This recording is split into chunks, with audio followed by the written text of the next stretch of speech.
Uno de los conceptos que es un poco difícil de explicar a nivel de academia en el Perú, ¿no? En el nivel preuniversitario, son las energías potenciales.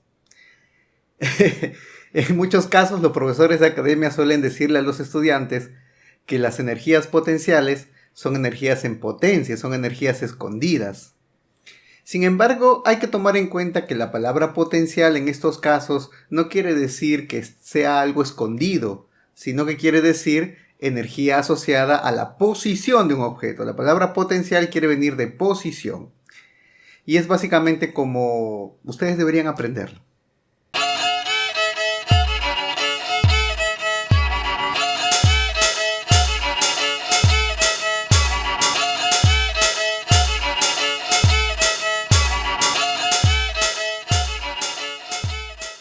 Bienvenidos queridos amigos y amigas a este canal de Física sin Trucos. En esta videoaula nosotros vamos a presentarles lo que se conoce con el nombre de Trabajo y Energía 4. He dividido justamente esta parte de Trabajo y Energía en 5 clases. Y ahora lo que vamos a ver es todo lo referente a la energía potencial gravitatoria. La energía potencial gravitatoria, como todas las energías potenciales, son energías que están asociadas al trabajo de algún tipo de fuerza. En el caso particular de la energía potencial gravitatoria, esta está asociada al trabajo desarrollado por la fuerza de gravedad y es por eso que vamos a ver cómo obtenemos el trabajo de la fuerza de gravedad en dos casos bien distintos para obtener finalmente un resultado muy parecido. Lo primero que vamos a ver es 3 subcasos en los que vamos a calcular el trabajo de la fuerza de gravedad durante el descenso de un objeto. Veamos por ejemplo primero esto. Aquí tenemos una barra donde se encuentra un aro que está descendiendo directamente de manera vertical. Queremos calcular el trabajo de la fuerza de gravedad. Aquí se encuentra justamente la fuerza de gravedad, que vectorialmente sería menos mg por el vector unitario j, que es justamente el vector unitario vertical. El negativo viene porque la fuerza de gravedad está dirigido hacia abajo. Para poder calcular el trabajo de esta fuerza necesitamos además el desplazamiento vertical de este aro desde esta posición vertical hasta esta posición más baja. Ese desplazamiento viene a ser este vector, cuyo módulo estaría dado por menos, nuevamente, porque el desplazamiento va hacia abajo, el valor absoluto del desplazamiento vertical, que es un número que en este caso es negativo porque también va hacia abajo, por eso le ponemos el valor absoluto, multiplicado por el vector unitario j.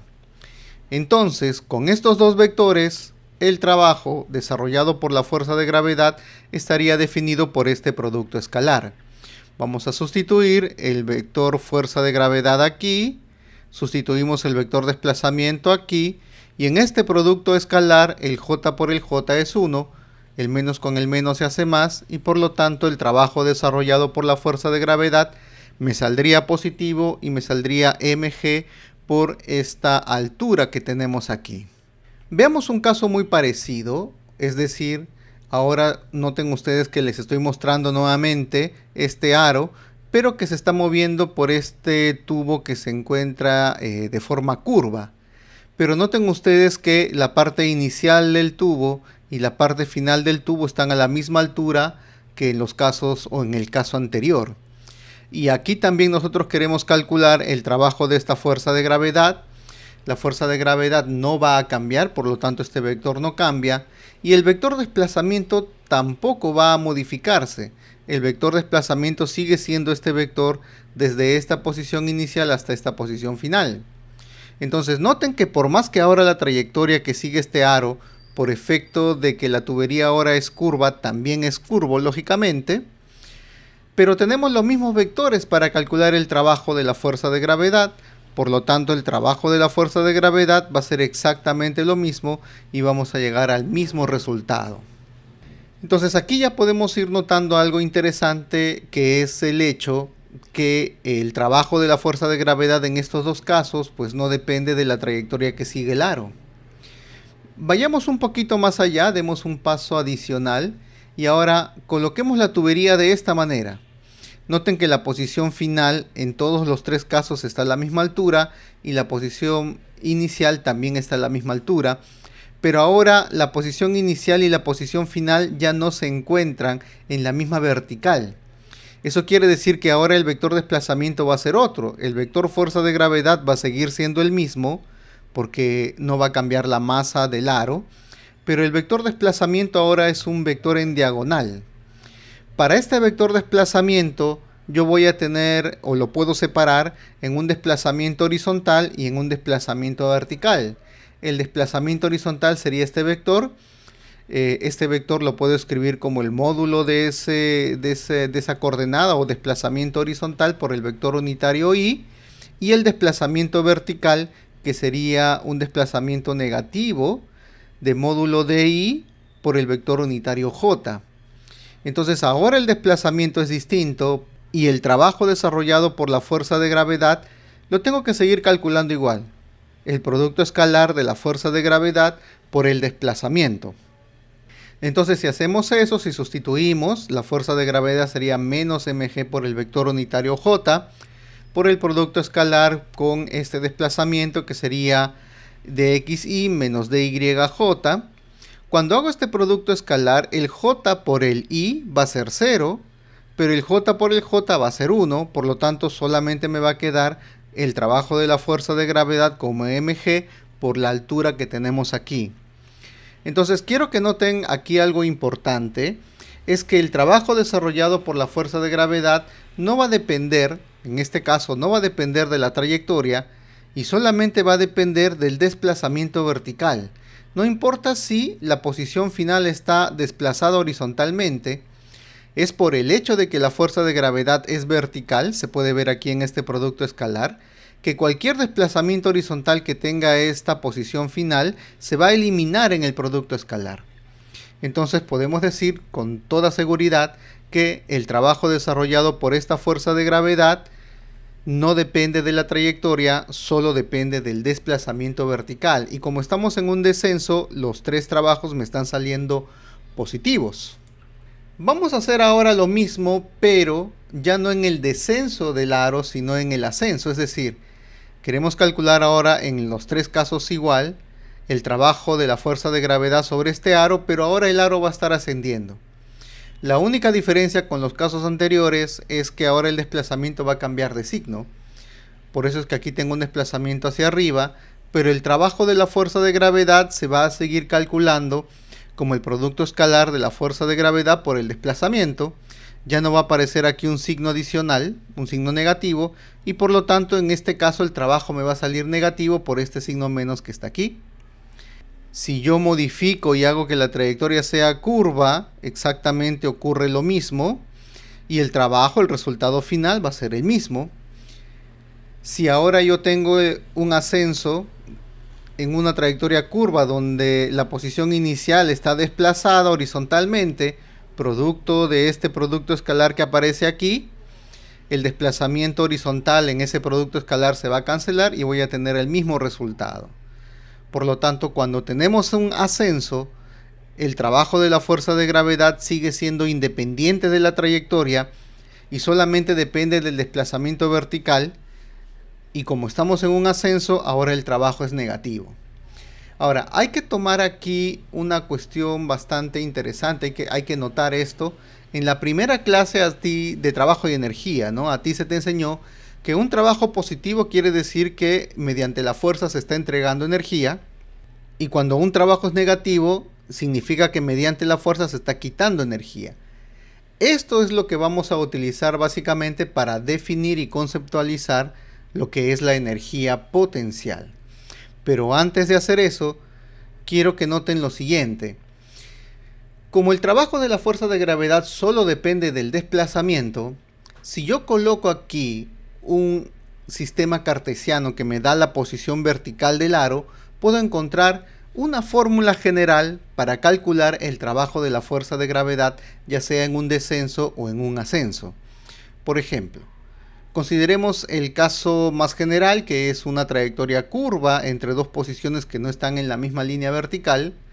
Coloco aquí mi eje vertical, que me va a dar información de la posición vertical del aro y la posición vertical final del aro. En este caso tenemos el descenso del aro. Y si yo, por ejemplo, voy a la fórmula del trabajo desarrollado por la fuerza de gravedad, eso sería mg por este desplazamiento vertical. El desplazamiento vertical que tengo aquí en módulo, este desplazamiento vertical, esta altura, sería la resta de esta coordenada y menos esta coordenada yf. Por lo tanto, el trabajo de la fuerza de gravedad lo puedo escribir así, y por lo tanto lo puedo escribir como esta resta de estas dos cantidades, mg por y inicial menos el mg por el y final. Esta misma fórmula que aparece aquí la encontramos si tenemos un ascenso. La única diferencia con el primer caso es que ahora en el ascenso la coordenada inicial está abajo y la coordenada final está acá arriba. El trabajo de la fuerza de gravedad ya sabemos que sale menos mg por esta altura, y esta altura viene a ser la coordenada vertical final menos la coordenada vertical inicial. Entonces lo sustituimos. Noten ustedes, por ejemplo, que este signo menos va a modificar la resta que tenemos aquí, por eso ya no aparece, y por lo tanto el trabajo de la fuerza de gravedad en este caso del ascenso también es mg por y inicial menos el mg por el y final. Por lo tanto, la fórmula para calcular el trabajo de la fuerza de gravedad de manera general, sin importar la trayectoria que sigue el objeto, solo depende de las coordenadas verticales que vaya a tener el objeto al inicio y al final. Ese trabajo desarrollado se puede calcular como mg por la coordenada vertical inicial menos el mg por la coordenada vertical final. Ahora sí, utilicemos esto para conceptualizar la energía potencial gravitatoria. La energía potencial gravitatoria, como les comentaba hace un rato, básicamente va a aparecer si es que nosotros empezamos a preguntarnos y a utilizar el concepto de que un trabajo significa una variación en una energía. Por ejemplo, si este aro que tenemos aquí resbala sobre esta barra que es lisa, aquí tenemos la fuerza normal y la fuerza de gravedad. Por el efecto de la fuerza de gravedad, este aro va a aumentar su velocidad. Desde esta coordenada inicial hasta esta coordenada final, la velocidad aumenta. Entonces, si la velocidad aumenta, quiere decir que la energía cinética está aumentando. Y si la energía cinética de este aro está aumentando por efecto de la fuerza de gravedad, es porque alguien le está entregando esa energía potencial o esa energía cinética al aro. Alguien le está entregando esa energía cinética al aro. La pregunta es, ¿quién entrega esa energía? Entonces, la respuesta para esto es bastante simple. Lo que se hace básicamente es decir de que como esto es producto de la fuerza de gravedad, y la gravedad podemos conceptualizarla justamente como un campo que genera fuerzas, diremos que básicamente este aro que se encuentra aquí, cuando está en este campo gravitacional, tiene adicionalmente una energía asociada a esa interacción gravitacional. Y esa energía se conoce justamente como energía potencial gravitatoria y solamente va a depender de la posición que tenga este aro. ¿Por qué decimos que solamente depende de la posición? Porque el trabajo desarrollado por la fuerza de gravedad lo podemos escribir como esta resta. Esta resta quiere decir que este aro básicamente presenta una energía con esta coordenada inicial y otra energía con esta coordenada final. Y esta resta de energías, esta pérdida de energía, es justamente la que se está convirtiendo aquí en energía cinética. Por lo tanto, la energía generada por la gravedad se le va a llamar energía potencial gravitatoria y va a depender de la posición vertical del sistema de coordenadas que tengamos aquí. De manera general, la energía potencial gravitatoria la podemos escribir como mg por la coordenada vertical. Entonces, por eso es que al inicio de las clases o de esta clase, yo les decía de que la energía potencial pues no es una energía en potencia como se suele decir, o una energía escondida como se suele decir en las academias, sino que es una energía que depende de la posición de un objeto. Ahora, esta relación entre energía potencial y fuerza hace justamente que a las fuerzas que están asociadas a las energías potenciales se les conozca como fuerzas conservativas. Vamos a ver qué características pueden tener estas fuerzas. Lo que podemos nosotros notar aquí con la notación de energía potencial gravitatoria es que aquí, bueno, tenemos un aumento de la energía cinética, porque aquí tenemos una energía potencial gravitatoria inicial que es mg por y inicial. Tenemos aquí una energía potencial gravitatoria final que es mg por el y final. El y final, noten que es menor que el y inicial, por lo tanto aquí hay más energía potencial gravitatoria que al final. Por lo tanto hay una reducción de energía potencial gravitatoria.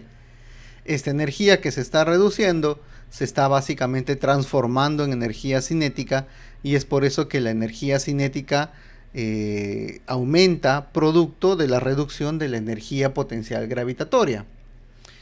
Entonces yo puedo encontrar, bueno, ya sabemos que el trabajo de la fuerza de gravedad se calcula como mgy inicial menos mgy final, pero se suele escribir también en función de la notación de la energía potencial gravitatoria como energía potencial gravitatoria inicial menos energía potencial gravitatoria final, o también se puede escribir como menos esta letra griega que se llama delta de la energía potencial gravitatoria.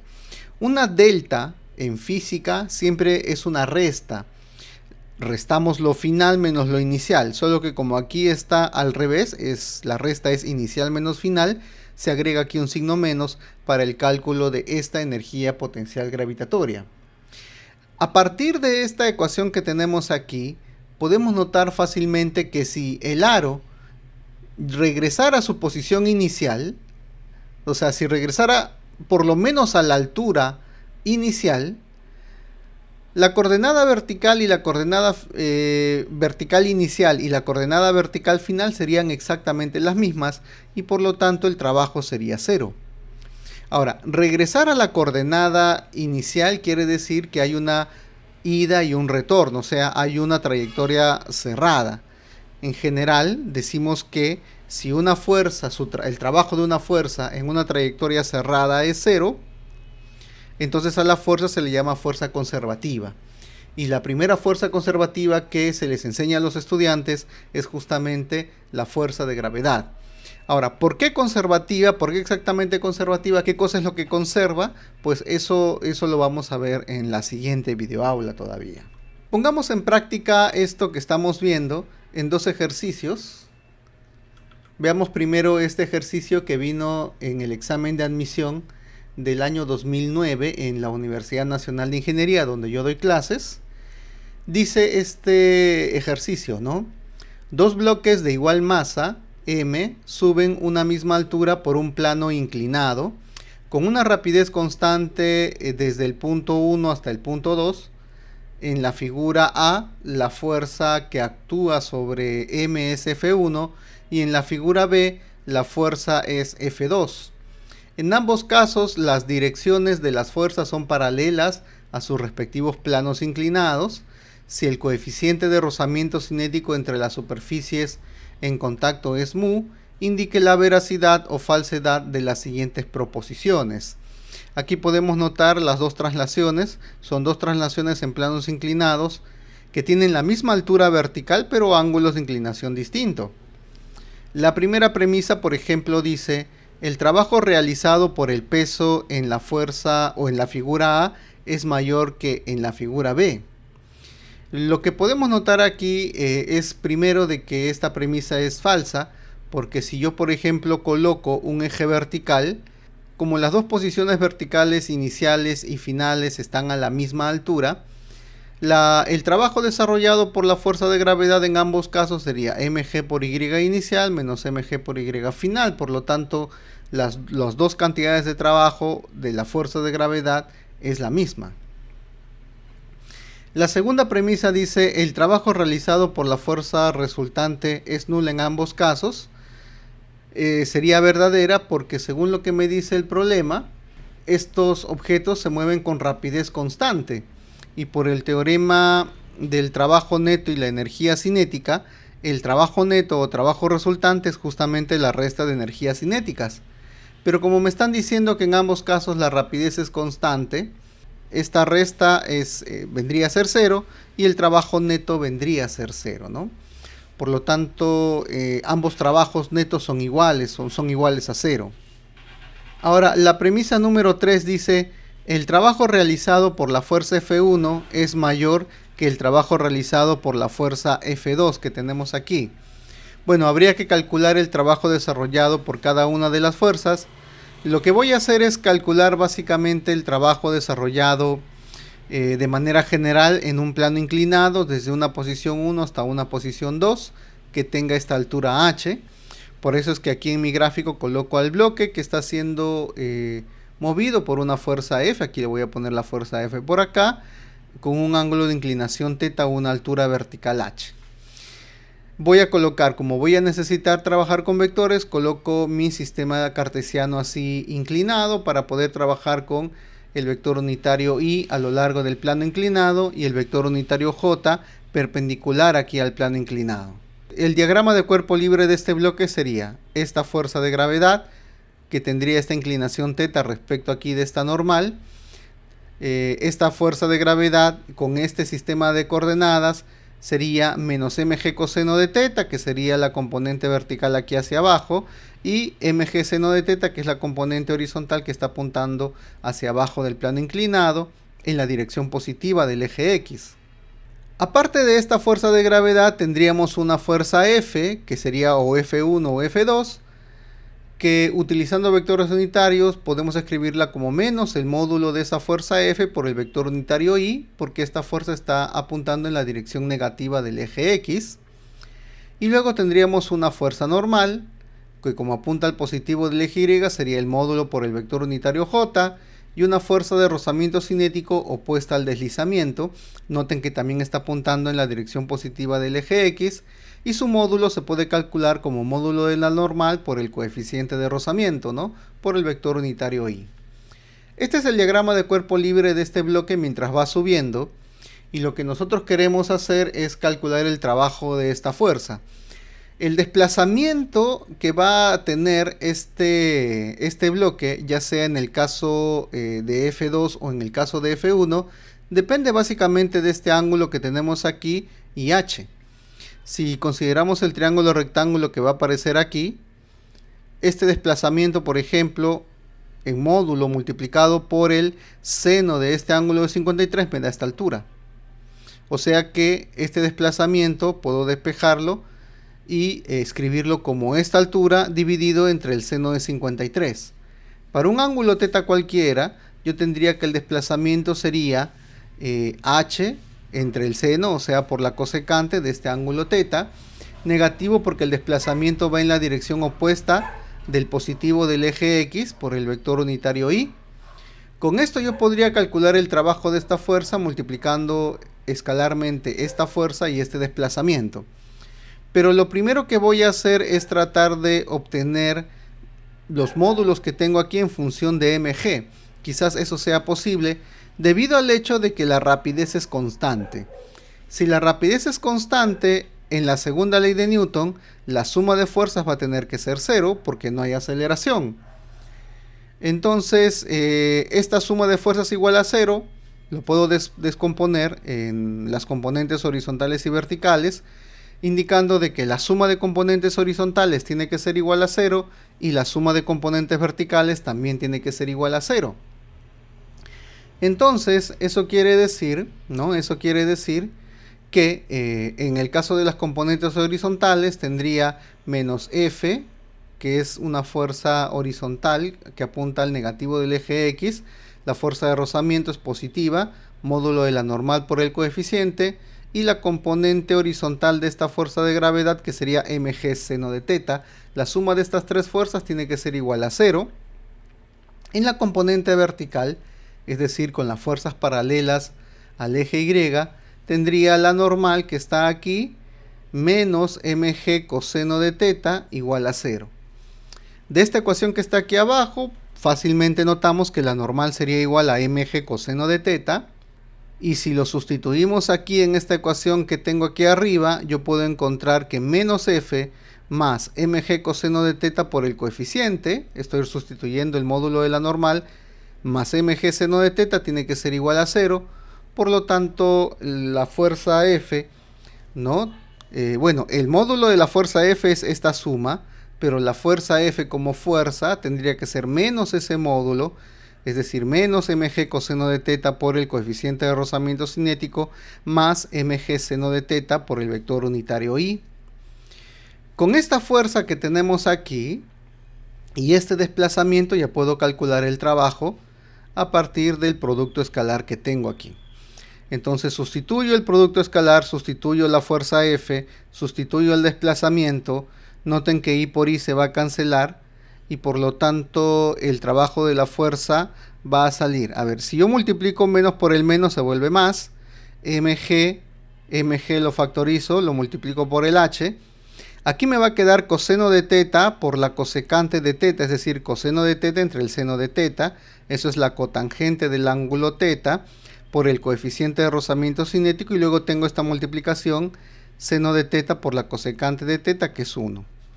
Entonces el trabajo de la fuerza F que tengo aquí para un ángulo teta cualquiera va a ser de esta manera. Entonces con eso yo puedo calcular el trabajo de F1, que ocurre cuando el ángulo vale 37 grados, y el trabajo de la fuerza F2, que ocurre cuando el ángulo vale 53 grados. Entonces para F1 el ángulo vale 37, sustituyo aquí, el trabajo de la fuerza F sería mg por h, la cotangente de 37 grados sería el cateto adyacente, que es como 4, entre el cateto opuesto, que es como 3, o sea me va a salir mgh por 4/3 del coeficiente de rozamiento cinético más 1. Cuando la fuerza para F2 el ángulo vale 53, el trabajo va a salir mgh por 3/4, que sería la cotangente de 53 por el coeficiente de rozamiento más 1. Entonces podemos notar que este término que está aquí es mayor que este término que está aquí, por lo tanto esta suma es mayor que esta suma, y eso quiere decir que en términos de cantidades el trabajo de esta fuerza F1 va a ser mayor que el trabajo de la fuerza F2. Que es justamente lo que estaban diciendo aquí, ¿no? El trabajo realizado por F1 es mayor que el realizado por F2. Por eso es que la tercera premisa también es verdadera. Veamos ahora este ejercicio que vino en el examen de admisión a la Universidad Nacional de Ingeniería de Lima, Perú, en el año 2008. A ver, dice: una partícula de masa m se desliza sin fricción sobre un arco AB de una superficie circular de radio r, como se muestra en la figura que está aquí. Considerando, dice, que la partícula tiene en A la velocidad v y que la aceleración de la gravedad es g, la velocidad en esta posición v es, y noten que las claves están en términos de la velocidad inicial, en términos de g, de este radio que está aquí y del ángulo teta que tenemos aquí.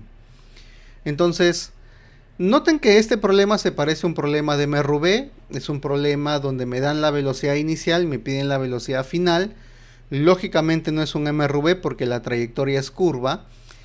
Sin embargo, al tener esta forma de MRV, básicamente podemos notar que hay que relacionar cantidades finales con cantidades iniciales.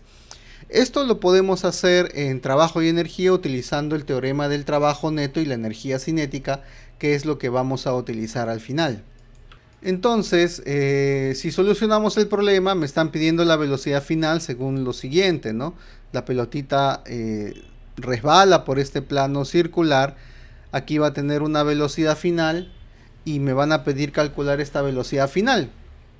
Como tengo que utilizar el teorema del trabajo neto y la energía cinética, y ahí va a aparecer el trabajo de la fuerza de gravedad, porque en el diagrama de cuerpo libre de esta esfera aparece la fuerza de gravedad y la normal, me conviene escribir aquí este eje vertical. Voy a poner el 0 aquí abajo, y por lo tanto esta coordenada vertical sería r, y esta coordenada vertical sería r multiplicado por el seno del ángulo teta. Entonces, usando el teorema del trabajo neto y la energía cinética, el trabajo neto se puede calcular como la resta de la energía cinética final menos la energía cinética inicial. En el trabajo neto tendría que colocar el trabajo tanto de la fuerza de gravedad como de la fuerza normal. El trabajo de la normal es 0 porque en todo momento es una fuerza perpendicular a la velocidad. Y me quedaría entonces aquí a la izquierda el trabajo de la fuerza de gravedad, pero que ya sabemos que lo podemos escribir como la energía potencial gravitatoria inicial menos la energía potencial gravitatoria final. La energía cinética final menos la inicial sería la masa por la velocidad final al cuadrado sobre 2 menos la masa por la velocidad inicial al cuadrado sobre 2. Podemos notar aquí, por ejemplo, que el m se va a cancelar. Y aquí puedo factorizar el g, me va a quedar y inicial menos y final. El 2 también lo puedo pasar a multiplicar. Y esta velocidad b al cuadrado lo puedo pasar también a sumar. Entonces me va a quedar que esa velocidad al cuadrado más 2g por el y inicial menos el y final va a ser igual a la velocidad final elevada al cuadrado. El y inicial es r, el y final es r seno de teta. Y aquí simplemente saco raíz cuadrada y me va a quedar que la velocidad final es la raíz cuadrada de b cuadrado más 2gr por 1 menos el seno de teta, es decir, estoy factorizando el radio r. Y como podemos notar, la respuesta estaría dada por esta alternativa B. Para terminar esta videoaula quiero recomendarles lo siguiente. Intenten hacer estos ejercicios ustedes solos después de haber estudiado. Así se van a dar cuenta si están obteniendo la habilidad para resolverlos. Enséñenle a sus compañeros, ¿no? Ustedes se van a dar cuenta que si no consiguen explicar esta teoría, si no consiguen explicar estos ejercicios a otras personas, es porque alguna cosa no están entendiendo bien. Y por favor suscríbanse y pasen el video a todos sus amigos para que de esa manera ustedes también, ¿no?, puedan aprender física como deberían aprenderlo, ¿no?, con un curso con alguien que conoce del tema. Cuídense, hasta luego.